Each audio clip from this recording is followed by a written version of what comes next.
It's been a while. I think maybe it's a call from the UN. Hello, Kitty. Bravo channel. Let's get started. Hello.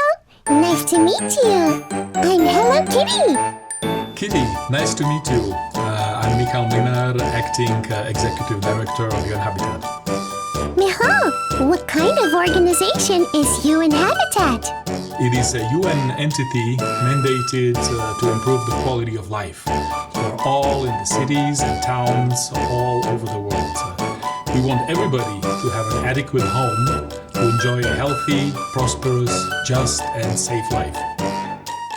In other words, you aim to achieve Goal 11, Sustainable Cities and Communities of the Global Goals? Exactly, that's right. Housing is a basic human right. It is important to meet basic human needs.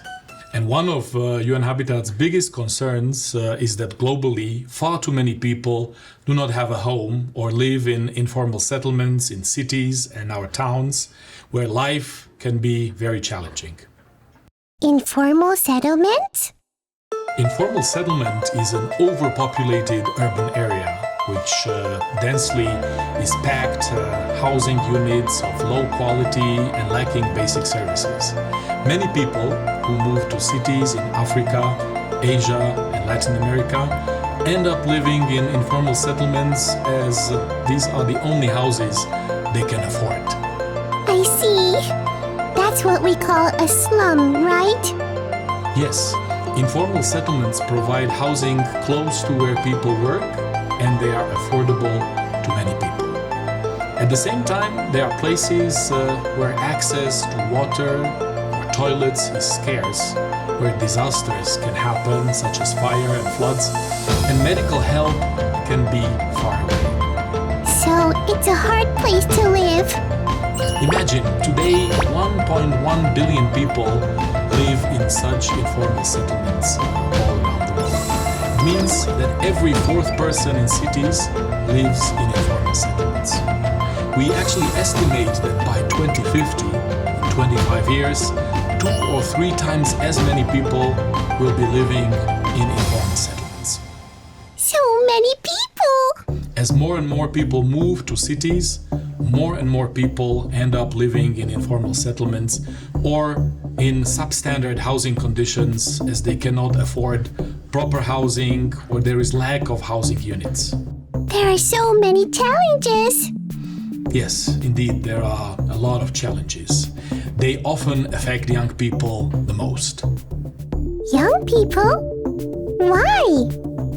Young people make up the majority of the population in informal settlements. In places such as Kenya, where UN Habitat is headquartered, 70% of informal settlements are composed of young people. In spite of the challenges of living in informal settlements, affordable housing and proximity to jobs and education attract young people. To make a living, they have no choice but to live in harsh conditions.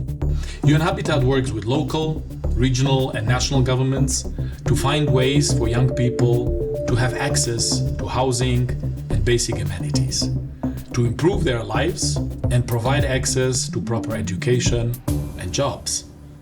Or their lives could be much, much worse. But we believe that it is also the young people who have the power to break out of it. One way in which we can solve the challenges in the informal settlements is to engage the largest demographic, young people, in decision-making in their own communities. Kitty, look at this. Wow!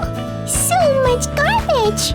This is Matare, an informal settlement near UN Habitat headquarters in Nairobi.